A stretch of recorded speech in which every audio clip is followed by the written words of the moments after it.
वो पाकिस्तान का दुश्मन है। तो आसिम मुनीर और शहबाज शरीफ को अब जवाब देना पड़ेगा कि जब तुमने पूरे दुनिया के मुस्लिम कंट्रीज से चंदा लेकर के, भीख और ज़कात लेकर के तुमने एटमी ताकत बनाया और इस्लामिक एटमी ताकत बनाया, तो फिर आज ईरान का जो मुस्लिम ब्रदरहुड का तुम झंडा लहराते हो, तेरा मेरा रिश्ता क्या, ला इलाहा, तो ला इलाहा तो ईरान भी पढ़ता है, ला इलाहा पाकिस्तान भी पढ़ता है, तो तू क्यों नहीं दे रहा है ईरान को एटमी ताकत? तू क्यों पीछे मुड़ गया? क्योंकि ट्रंप मालिक ने मना किया है। सोमवार को उन्होंने कहा था कि हम देंगे, लेकिन कल शहबाज शरीफ पलट गए अपनी बातों से। हाँ, क्योंकि मालिक, अरे भाई कुत्ता तब भौंकता है जब मालिक घर आता है। कुत्ता तब जब हाथ उठा करके खड़ा हो जाता है, अपना पैर उठा करके खड़ा हो जाता है, जब मालिक बोलता है ऐ पप्पी चलो खड़ा हो जाओ, तो वो तो वही करेगा ना। अरे भैया, आप जो कटोरे में भीख दे रहा है, जो चुस्कार रहा है, उसके साथ बेवफाई करना, ये तो खतरे से खाली नहीं है। और ट्रंप, देखिए, सबको पता है कि इस दुनिया में यूनाइटेड स्टेट ऑफ अमेरिका सबसे ताकतवर देश है।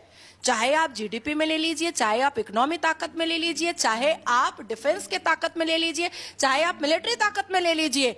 अब क्योंकि तलवा चाट करके ट्रंप का, उसने ऑपरेशन सिंदूर के वक्त में ट्रंप से पैसा तो ले लिया, अब अगर ट्रंप के खिलाफ चला जाता है और ईरान को ला इलाहा के रिश्ते के अंदर भीतर आकर के ट्रंप को इस्लामिक एटमी ताकत प्रोवाइड कर देता है, तो ट्रंप तो नाराज हो जाएगा और मालिक नाराज हो जाएगा। तो कुत्ता को स्ट्रीट डॉग बनना पड़ेगा, गली का कुत्ता बनना पड़ेगा। और गली का कुत्ता क्या होता है?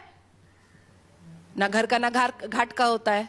अच्छा, अगर देखा जाए तो इजराइल की मदद अमेरिका कर रहा है और ईरान की मदद अब पाकिस्तान भी नहीं करेगा, लेकिन अगर देखा जाए तो चाइना भी कर सकता है और रशिया भी कर सकता है, क्योंकि उसके अच्छे खासे संबंध हैं। तो क्या लगता है उसके पास ये फिर पावर नहीं है इस चीज की?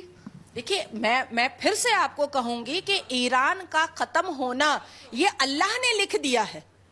तो ईरान से अच्छे रिलेशन तो भारत के भी हैं और इजराइल से अच्छे रिलेशन भारत के भी हैं, लेकिन क्यों ईरान को कोई फायदा नहीं दिया जा रहा है, ना भारत की तरफ से, ना रशिया की तरफ से। और सबसे पहली बात, सबसे बड़ी बात, कि ला इलाहा वाले 56 मुल्क क्यों नहीं कर रहे हैं ईरान को मदद?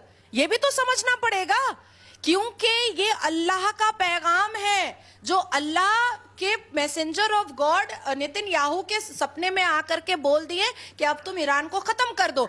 अब देखिए, एक नई चीज सामने आई है कि ये जो आपके रजा पहलवी हैं, रजा पहलवी, उन्होंने तो ईरान का सत्ता संभालने की बात कर दी है। ये अभी की बात है, ये अभी 15 मिनट पहले की न्यूज है कि रजा पहलवी ने प्रेस कॉन्फ्रेंस में कह दिया है कि ना उसको ईरान का प्रेसिडेंट बनना है, ना ईरान का प्रवक्ता बनना है, और ना ही ईरान की बागडोर अपने हाथ में लेनी है।